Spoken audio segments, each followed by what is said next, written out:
Je me souviens encore de ces après-midi d'été que je passais à regarder ce dessin animé qui me passionnait. C'est l'histoire du Fils du Soleil, accompagné de ses deux meilleurs amis et de trois adultes sillonnant les Andes à la recherche d'une vie en or. Bonjour à tous, c'est Lubo et laissez-moi aujourd'hui vous plonger ou replonger pour les plus âgés dans ce magnifique dessin animé, dans une analyse qui j'espère vous plaira.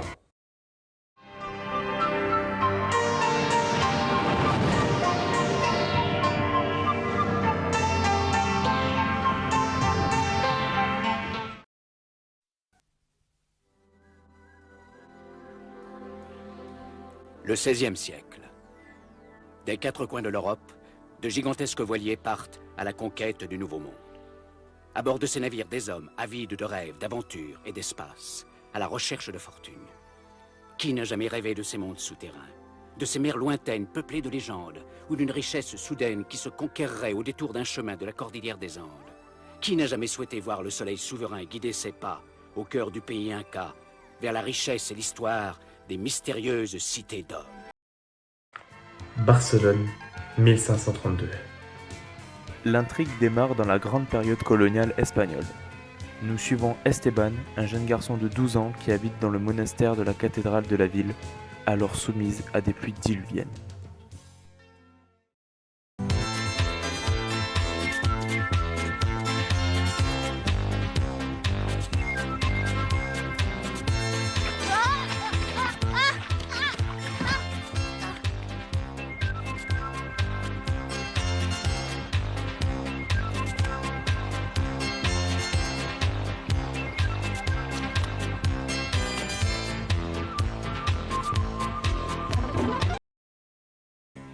Arrivé dans une taverne, le jeune garçon écoute, comme à son habitude, les récits des aventures des marins, qui ont le don de le passionner.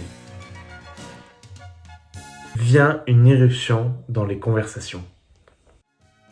Pour demander la capture d'Esteban afin que celui-ci puisse appeler le soleil pour mettre fin aux pluies diluviennes qui tombent sur Barcelone. La personne délivrant le message promet une récompense d'1 pièce d'or pour la capture du jeune garçon. Tous les marins partent à sa recherche et celui-ci décide donc de sortir de sa cachette pour parler au seul marin n'étant pas parti à sa recherche, se nommant Mendoza. Ces deux-là discutent jusqu'à ce que Mendoza remarque le médaillon en forme de soleil que porte Esteban autour du cou. Toi? Est-ce que c'est toi? Attends! Esteban, attends! Celui-ci prend la fuite et esquive tant bien que mal les marins à sa recherche. Néanmoins, Esteban est quand même capturé par les marins pour appeler le soleil. Si vous n'avez pas regardé le dessin animé, vous allez sûrement vous demander mais comment un gamin de 12 ans peut-il appeler le soleil?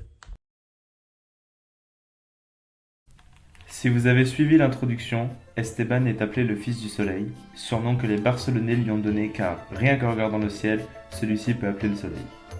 Il appelle donc le soleil et on vient le chercher car le père Rodriguez est sur le point de mourir. Il reste donc à son chevet et discute jusqu'à sa mort.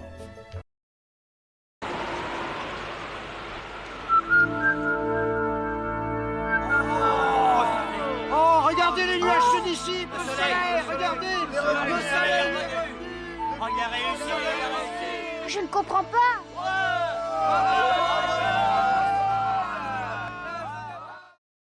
Dévasté, il monte tout en haut de la cathédrale et est rejoint par Mendoza. Ce dernier lui apprend qu'il l'a sauvé en étant bébé, avec pour preuve la seconde partie du médaillon qu'Esteban porte autour du cou. Mon père.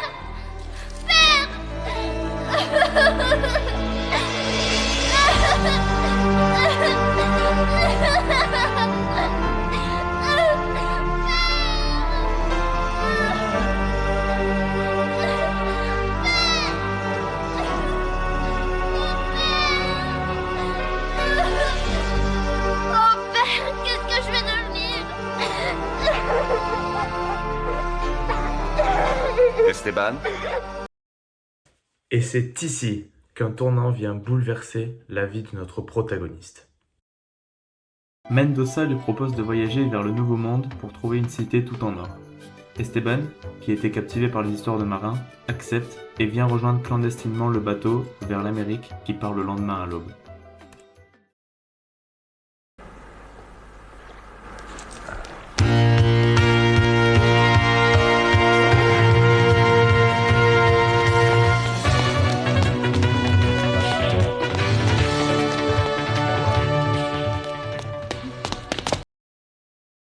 Malheureusement, son bateau va couler et Esteban, Mendoza, Sancho, Pedro et la petite Zia, une Inca ramenée en Espagne sous ordre personnel de la reine, vont dériver sur un radeau dans l'archipel des Galapagos. S'ensuit un long voyage et une recherche très active de cette fameuse cité à travers le continent américain, en combattant de nombreux ennemis, tels que les Espagnols avides d'or, menés par Gaspar et Gomez, ou encore les Olmecs, civilisation autochtone qui veulent eux aussi s'emparer des cités d'or.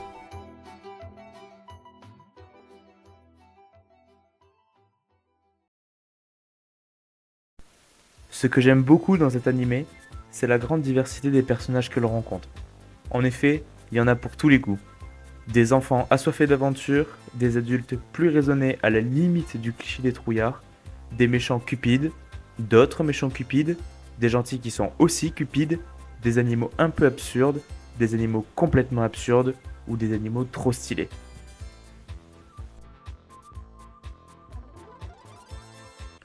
Cette grande variété de personnages permet une identification très facile de tous les publics. Personnellement, combien de fois j'ai regardé le ciel pour appeler le soleil dans le but d'aller jouer dehors quand j'étais plus petit. Évidemment, cette identification est beaucoup plus facile chez les enfants que chez les adultes. Néanmoins, toutes les aventures que vivent les personnages sont multiplement interprétées via le caractère de tout ceci.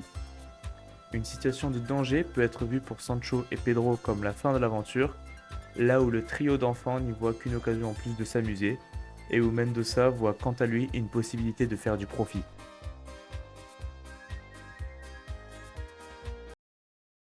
Tous ces personnages sont attachants et servent à leur manière l'histoire. Jamais un personnage secondaire n'a fait l'office de plus de 1 ou 2 épisodes. En guise d'exemple, le moment où Pacha est malade après le naufrage du Solaris dure à peine un épisode et demi, ce qui permet de varier les plaisirs entre exploration des Andes ou combat contre les Espagnols. Si j'y arrive avant, nous serons tous seront tous tués.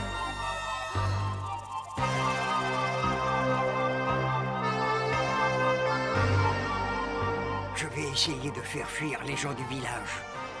Abandonnez cette idée, vous n'avez aucune chance de passer. Trois personnages principaux se complètent bien. Entre Esteban, le héros à en devenir, cherchant son passé, la sagesse et la culture précolombienne représentée par Zia, et également le mystère atlante représenté par Tao. Ces personnages permettent de faire écho à des thèmes de lutte intérieure, d'amitié, de courage et d'héritage culturel que je développerai dans une partie ultérieure. Néanmoins, les personnages restent quand même enfantins, voire ridicules de temps à autre. On ne peut pas en vouloir aux différents concepteurs de l'anime, car ça reste avant tout un dessin animé pour enfants. Mystérieuse Cité d'Or, c'est vraiment un dessin animé qui est ancré dans tous les souvenirs des personnes l'ayant connu pendant sa diffusion, et pour cause.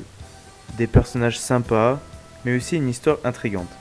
Fallait le faire de créer un dessin animé sur une histoire si spéciale, surtout dans la période des années 80 où toute la pop culture faisait référence à des éléments futuristes, comme Retour vers le futur ou Goldorak par exemple. Donc au niveau du scénario, on reste sur du basique, mais qui marche néanmoins assez bien. Comme expliqué dans la partie sur les personnages, les traditionnels arcs du manga ne sont pas longs. On n'a pas le temps de s'ennuyer, encore plus vers la fin de l'anime où tout s'enchaîne, des nouveaux personnages, des nouveaux méchants, la découverte de l'emplacement de la cité, ou même juste l'ouverture de la Cité d'Or. C'est court, c'est drôle, c'est intéressant, bref, que demander de plus ?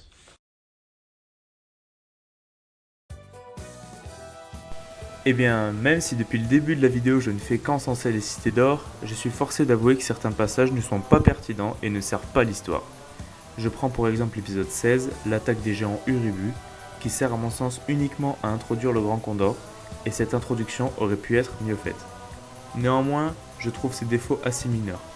Ils ne sont pas forcément dérangeants, ils rendent juste l'histoire moins crédible, ou font office de raccourci dans celle-ci. Évidemment, ces détails, je les ai remarqués plus tard, quand j'ai re-regardé la série pour écrire cette vidéo. Il est évident qu'un enfant sera émerveillé devant le Grand Condor, la série n'est pas non plus un film d'auteur. Cela reste néanmoins un super scénario qui fonctionne bien. Mention spéciale à la fin avec les Olmecs qui pour moi est excellente.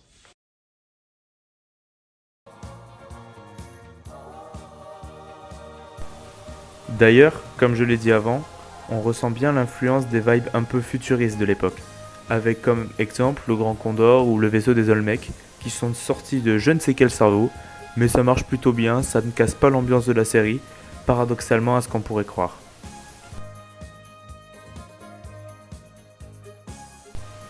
C'est donc un vrai pari que les créateurs de la série ont pris, et celui-ci a été payant car bien des années plus tard, nombreuses sont les personnes à encore faire allusion à ce dessin animé lorsque la question de la nostalgie passe à la table.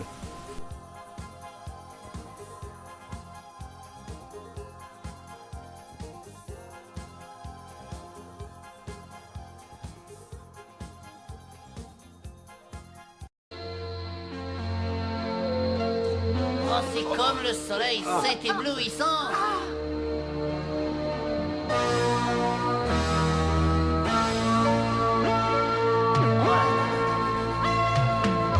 Oh!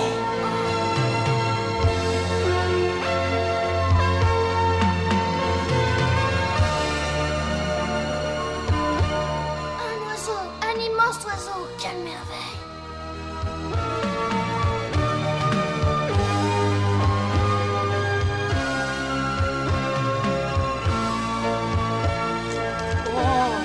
C'est absolument fantastique.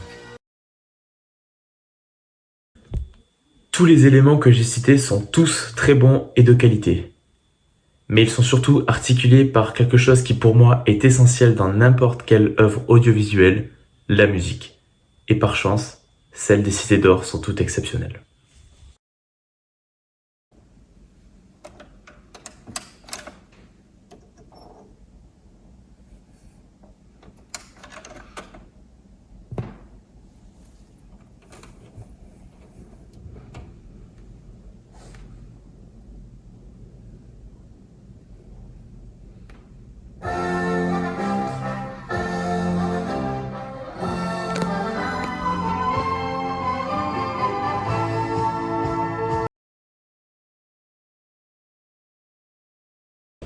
Que des douceurs.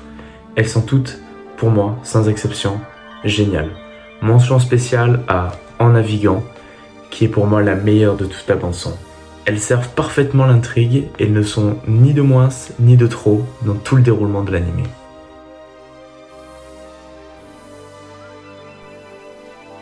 Tous ces bangers ont été composés par Haïm Saban et Shuki Levy.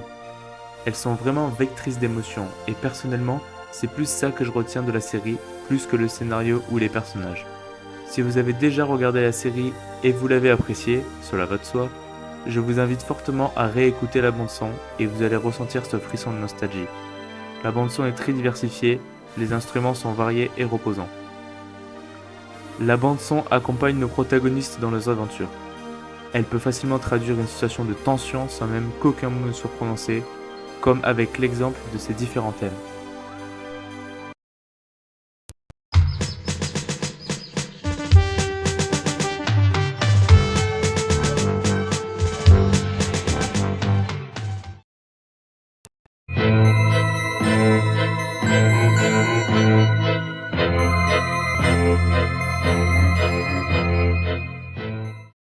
Sans compter le générique, il fait partie pour moi des plus cultes de tous les temps. Il est entraînant avec de belles paroles et donne envie de regarder l'animé. Et c'est bien pour ça que 40 ans après, de jeunes personnes comme des plus âgés continuent à le chantonner à la seule évocation des mystérieuses cités d'or.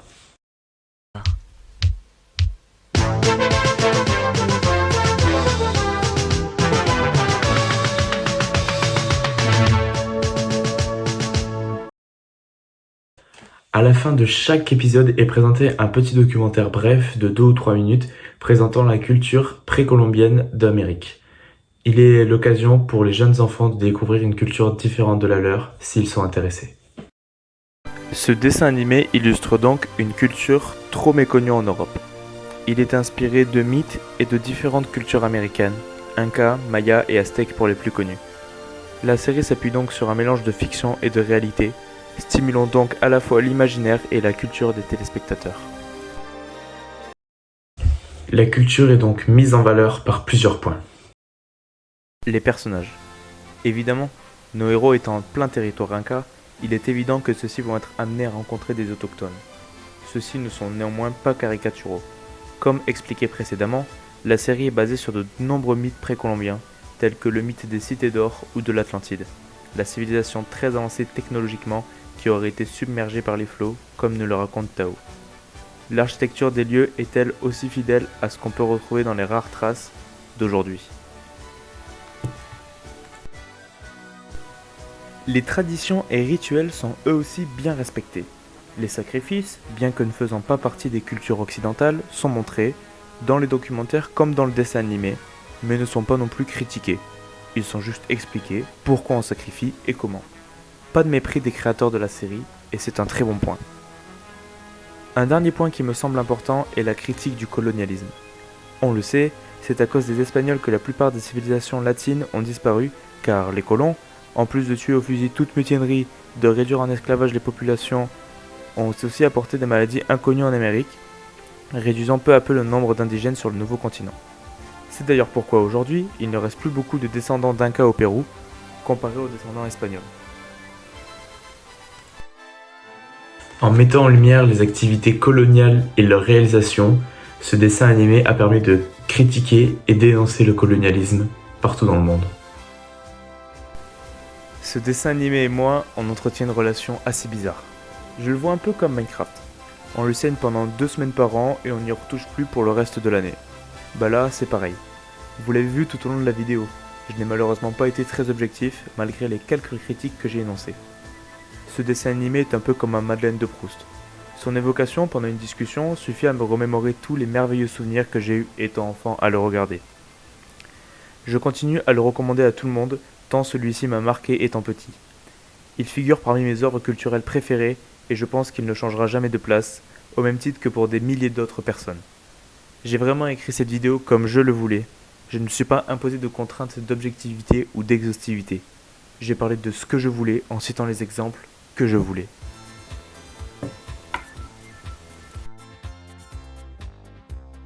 J'espère néanmoins que cette vidéo vous aura plu, aussi subjective soit-elle. On se retrouve très vite pour une prochaine. C'était Luo. Au revoir. À bientôt.